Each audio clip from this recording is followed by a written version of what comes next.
안녕하세요. 결혼 1개월 차 신혼부부입니다. 결혼 1개월 차기는 한데 남편과는 같이 산지 1년이 되었어요.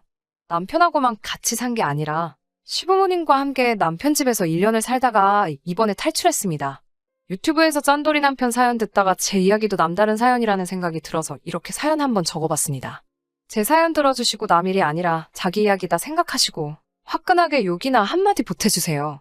사실 결혼식을 작년 초에 했었어야 했는데 시국이 이렇다 보니 인원 제한이다 뭐다 한 이유로 미루다가 이 사단이 나서 당초 계획보다 1년이 더 지난 한 달 전쯤에 시아버지 없이 식을 올려버리게 되었어요. 시아버지 빼놓고 결혼식을 하게 된 사연을 한번 이야기해볼까 합니다. 그럼 곧바로 이야기 시작해볼게요. 저희 시아버지는 엄청난 구두쇠이십니다. 시어머니는 괜찮으신 편인데 시아버지가 정말 엄청나세요. 이미 두 분 다 오래전에 은퇴하셨고 연금 받으시는 금액이나 현재 살고 계신 아파트만 봐도 돈도 꽤나 있으신 것 같은데요. 재산이 얼마신지는 정확하게는 남편도 알지 못해요. 유산 노리고 효도하는 꼬라지는 도무지 못 보시겠다고 알려주지 않으셨대요. 유산 때문에 더 효도하고 싶은 생각도 없고 저도 남편도 맞벌이 부부를 할 계획이기 때문에 딱히 하려고 해도 시간도 없을 텐데 말이에요. 혹시나 해서 적어보지만 시가 재산을 노리고 결혼을 결심한 것도 아닙니다. 친정부모님도 이미 저 결혼하기 전에 노후 준비가 다 되어 있으셨어요.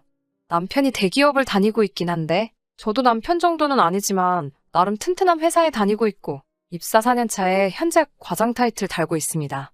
애초에 결혼 이야기 나올 때 양가 지원 하나도 없이 결혼하기로 했고 저나 신랑이나 일 시작하고 난 뒤부터 모아놓은 돈이 상당했기 때문에 한쪽으로 기우는 결혼을 한 것도 아니에요. 아무튼 시아버지께서 결혼식을 미루자고 한 이유도 어이가 없어요. 여태까지 축의금 뿌린 것들 본전 회수하려면 여러 명 모일 때 해야 한다고 하시더라고요.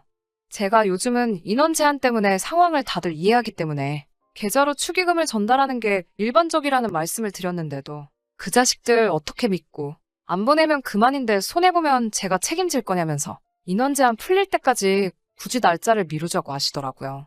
남편도 어차피 그분들이 결혼식에 안 오면 못 받을 돈이지 않냐고 똑같은 상황이지 않느냐 말씀드려도 절대로 인원 제한이 풀릴 때까지 식을 올릴 생각이 없다고 하셨어요. 짠돌이 시아버지에 관한 에피소드가 하나 더 있어요. 처음 양가 상견례를 하는 날이었어요. 친정부모님이 예약하신 한정식집에서 상견례를 했습니다. 시아버지가 상견례 날 보인 행동에 정말 어떤 의미로는 존경스럽다는 생각까지 들 정도였어요.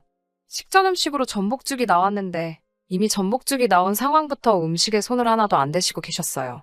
전복죽이 나오고 나서 계란찜부터 시작해서 여러 가지 음식들이 들어오는데 그때부터 식사를 시작하시더라고요. 처음에는 그냥 죽을 안 좋아하시는가 보다 했는데 서빙하시는 분께서 치워드릴까요? 하고 물어보니 가만 냅두라고 하시더라고요. 메인 요리부터 탕까지 음식이 나오기 시작했는데 아파피 인원수대로 차려진 음식들을 전부 옆으로 밀어두시고 공깃밥을 하나 추가하시더라고요. 그러시고는 밑반찬을 계속 리필하시면서 메인 요리에는 손 하나도 대지 않으시고 식사를 이어가셨어요. 그 모습에 저희 어머니가 조금 당황하셨어요. 음식이 입에 안 맞으시냐 여쭤봤는데 엄지를 척 올리시면서 아주 맛있다고 하시면서도 메인 요리인 갈비찜이나 탕에는 끝까지 손을 대지 않으셨어요. 그걸 저희 가족들이 불편하게 하고 있으니 남편이 보다 못해 시아버지께 갈비찜도 아주 맛있으니 한번 드셔보라고 하더라고요. 갈비찜 좋아하시지 않느냐며 왜 안 드시냐고 물었는데 남편의 말을 듣더니 그래? 그럼 한 입만 줘봐라 하시면서 남편 앞으로 나온 갈비찜을 집어가셨어요. 진짜 맛있다고 하시면서 이번엔 시어머니 앞에 차려진 갈비찜을 몇 개 덜어가시고 다 드신 공깃밥 빈 그릇에다가 탕도 덜어가시더라고요. 시어머니가 저희 가족 보기가 부끄러우셨는지 왜 자기 거 안 먹고 남의 걸 자꾸 뺏어먹냐고 뭐라 한마디 하시니 이건 포장해 가서 집에 가서 드실 거라고 하시더군요. 밑반찬은 리필이 되니 공깃밥하고 밑반찬만으로 상견례 자리에서 끼니를 때우시고 메인 요리들은 포장해 가서 저녁 식사로 드실 요량이었나 봐요. 그때는 그냥 절약 정신이 너무 투철해서 유별나신 분인가 보다 했어요. 물론 그 행동이 상견례 자리에서 어울리는 매너는 아니었지만 그냥 그 유별났던 모습이 추억거리처럼 남을 줄 알고 넘겼던 게 화근이었던 거죠.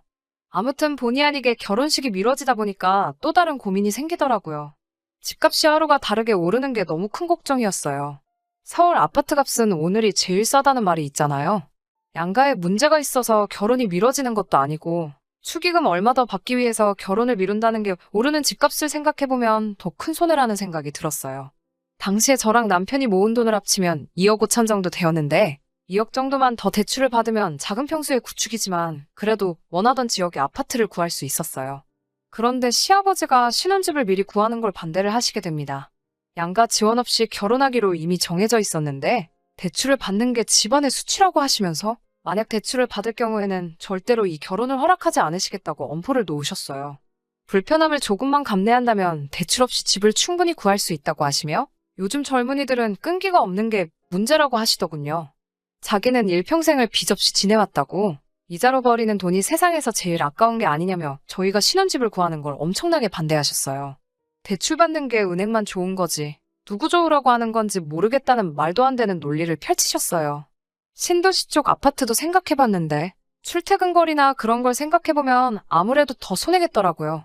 신도시에 살면 자동차가 거의 필수이기도 하고 신랑도 저도 차 없이 대중교통을 이용하는데 돈에 맞춰서 집을 구하고 자동차 2대를 사자니 그건 배보다 배꼽이 더 커지는 상황이었거든요. 대출금 가지고도 저렇게 노발대발이신데 당연히 월세 사는 걸 용납하실 분도 아니셨죠.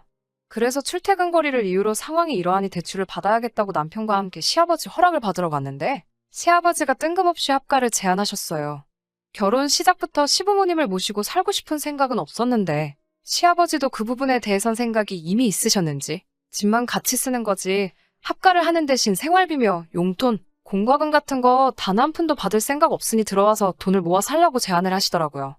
여태까지 그 누구도 시아버지 고집을 꺾은 적이 없었고 시아버지의 제안도 제안이지만 아파트 위치가 너무나도 좋았기 때문에 조금 고민이 되었는데 시어머니가 그 제안에 쐐기를 박아주셨어요.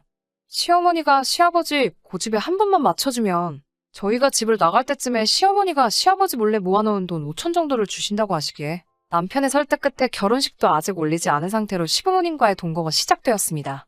돈 때문에 그런 건 아니지만 시어머니가 5천을 지원해주시면 1년 정도면 모자란 돈을 모아서 독립할 수 있다는 계산이 섰거든요. 시가에 처음 들어갔을 때 저는 정말 놀라움을 금치 못했습니다. 마치 근현대사 박물관에 온 것 같이 집안에 있는 모든 가전들이 좋기 20년은 더 돼 보이는 것 같았거든요. 유일하게 새 것처럼 보이던 것은 소파 앞에 깔아놓은 온수매트 하나밖에 없었습니다. 흰색이어야 할 백색 가전들은 세월의 풍파를 견디지 못해 누런빛을 띠고 있었고 소파도 가죽이 다 벗겨져서 속이 튀어나올랑 말랑하는 상태였어요. 시어머니가 제 속을 눈치챘는지 시아버지가 멀쩡한 걸 왜 바꾸냐며 야단이시라서 못 바꾸셨다고 하더라고요. 망가지면 바꾸기라도 할 텐데 뭐 이렇게 튼튼하게 만들었는지 잘 망가지지도 않는다고 짜증을 부리시는데 그때 왠지 시어머니가 안쓰럽다는 생각이 들었어요. 어차피 시어머니께서 결혼자금으로 몰래 주신다는 돈도 있었고 집만 같이 쓰는 거지 따로 사는 거라 마찬가지라고 하셨지만 저도 여기서 지내는 동안 어느 정도 살림은 해야 했으니 예단했다는 셈치고 오래된 살림살이들을 전부 바꿔드리면 좋겠다는 생각이 들더라고요. 그래서 시어머니를 꼬셔서 시아버지 이틀간짜리 비우신 날을 결행일로 잡고 이틀 사이에 집안 가전들을 전부 다 새 걸로 바꿔버렸어요. 전부 바꾸는 데 해서 제 돈 1,500만 원 정도가 들었고 다른 것보다도 시어머니가 엄청 기뻐하시는 게 괜히 뿌듯했습니다. 문제는 시아버지가 돌아오고 난 이틀 뒤였어요. 당연히 집안 살림살이가 삐까번쩍한 새 것들로 바뀌어 있으니 시아버지가 당황스러움을 감추지 못하시더라고요. 당장 시어머니를 불러서 잔소리를 늘어놓기 시작했어요.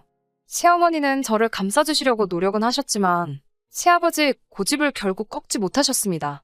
결국 저까지 시아버지 앞에 잔소리를 들어야 했어요. 이미 바꾼 거 그냥 넘어가자고 내가 바꿔달라고 했다고 하시는 시어머니 말은 들리지도 않으시는지 저한테 금전감각이 없고 절약할 줄 모른다고 하시며 계속 뭐라고 하시더라고요. 저는 나름 효도했다는 생각을 했는데 잔소리를 듣고 있자니 열이 받더라고요. 그때부터 시아버지의 유치한 복수가 시작되었습니다. 10월 말쯤에 거리두기 제한이 완화되어서 이제서야 결혼식을 올리나 했는데 그것도 턱도 없다며 무조건 반대를 외치시더군요. 이미 늦어질 대로 늦어진 거? 저도 언제까지 반대하시려나 보려고 이 부분에 대해서는 별다른 말을 하지 않았습니다. 하지만 본격적인 추위가 시작하는 겨울이 되고 나서 정말 참을 수 없는 일이 생기고 말았습니다. 겨울이 되면서 날이 많이 추워졌어요. 시가에 같이 살게 되면서 원래는 남편이 혼자 쓰던 방을 같이 썼는데 조금 불편한 부분이 없지 않아 있더라고요. 아직 식도 올리지 않았다는 게 마음에 걸리기도 했고 남편이 쓰는 방 바로 맞은편이 시부모님이 쓰는 안방이라서 소리가 그래서 화장실이 가까운 현관문 근처 방을 제가 쓰기로 하면서 신랑과는 각방을 쓰게 되었습니다. 제가 각방을 쓴다는 이유로 으스대시면서 방을 한 개 더 쓰니까 방세를 받아야겠다고 제 얼굴을 볼 때마다 말씀하셨어요.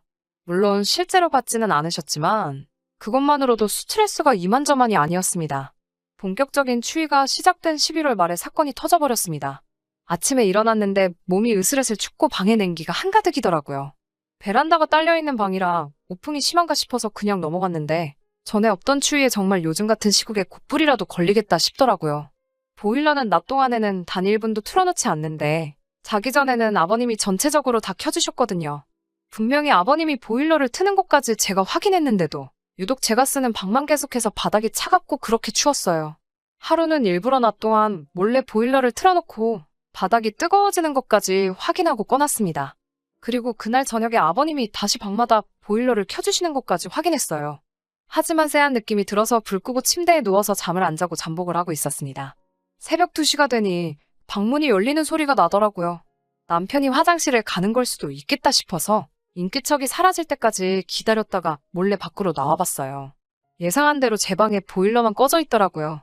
누가 그랬는지는 안 봐도 뻔했어요. 그 자리에서 바로 온 집안 식구들을 깨워 난리를 치고 싶었지만 확실한 증거를 찾기 위해 하루 더 숨죽여 기다려보기로 했습니다. 그리고 다음날 새벽 어김없이 제 방에 보일러를 끄고 계신 시아버지를 현장 검거할 수 있었어요. 보일러를 몰래 끄고 계신 와중에 거실 불이 환하게 켜지고 핸드폰으로 그 장면을 찍고 있는 저를 맞닥뜨렸을 때 자지러지게 놀라며 당황하시던 시아버지 표정이 아직도 생생하네요. 남편도 시어머니도 너무한 거 아니냐는 듯이 시아버지를 몰아가니 제가 추워 보여서 보일러를 높여주러 나온 거라 변명하시던 시아버지가 결국 폭발을 하면서 제 탓을 하기 시작하더군요. 제 해픈 씀씀이를 바로잡아주기 위해서 절약하는 법을 알려주려 보일러를 껐다는 말도 안 되는 변명을 늘어놓으셨어요. 제가 감기라도 걸려서 회사에 못 나가게 되면 어떻게 하실 거냐 따져 물으니 시아버지가 참다 폭발하시며 너같이 해픈 사람을 집에 들일 수 없다고 당장 내 집에서 나가라고 소리를 치시더군요. 저도 여태까지 참아온 게 있기 때문에 이 집의 가전들 전부 다 제 돈 주고 산 제 거라고 이것들 전부 여기에 두고는 갈 생각 없다고 끝까지 버텼어요. 당장 그 돈을 돌려줘야 한다니 아까웠는지 그 말에 아무 말도 못하고 방으로 조용히 들어가셨습니다. 다음날 시아버지는 삐져가지고 아침 대바람부터 나가셨고 그 주 내내 집에 들어오시지 않으셨어요. 시어머니는 이참에 잘 되었다고 어차피 시어머니께서 주기로 한 돈이 있으니 손해봤다는 생각은 하지 말고 미루던 결혼식도 진행하고 대출을 받아서 원하던 신혼집도 구하라고 하셨어요. 저는 짐 빼서 친정으로 들어갔고 시아버지 몰래 일을 일사천리로 진행하고 신혼집 계약을 하고 나서 남편과 신혼집에 들어가 같이 살게 되었어요. 시아버지 고집은 결국 꺾지 못하고 결혼식은 시아버지 없는 상태로 진행하게 되었습니다. 시어머니는 둘이서 행복한 게 제일이라고 말씀하시면서 시아버지 스스로 마음 돌릴 때까지는 안 보고 지내면 된다고 저희를 응원해 주셨습니다. 미루고 미루던 결혼식도 올렸고 결국 대출을 끼고 웃돈을 들여 신혼집을 장만하게 되었지만 한편으로 생각해보면 단돈 1,500만 원으로 상종하기 싫은 시부와의 연을 끊어버릴 수 있게 되었으니 남는 장사라는 생각이 드네요. 끝까지 저희 편을 들어주신 시어머니께는 생활비도 드리고 집 밖에서 자주 만나뵐 생각이고요. 남편도 시아버지께서 먼저 마음을 여실 때까지는 이렇게 지내는 게 속 편하겠다고 저의 편을 들어주고 있습니다. 시아버지 마음이 풀리는 게 언제가 될지는 모르지만 그래도 언젠가는 시아버지의 축복 속에서 결혼 생활을 하고 싶은 욕심이 조금 들기도 하네요.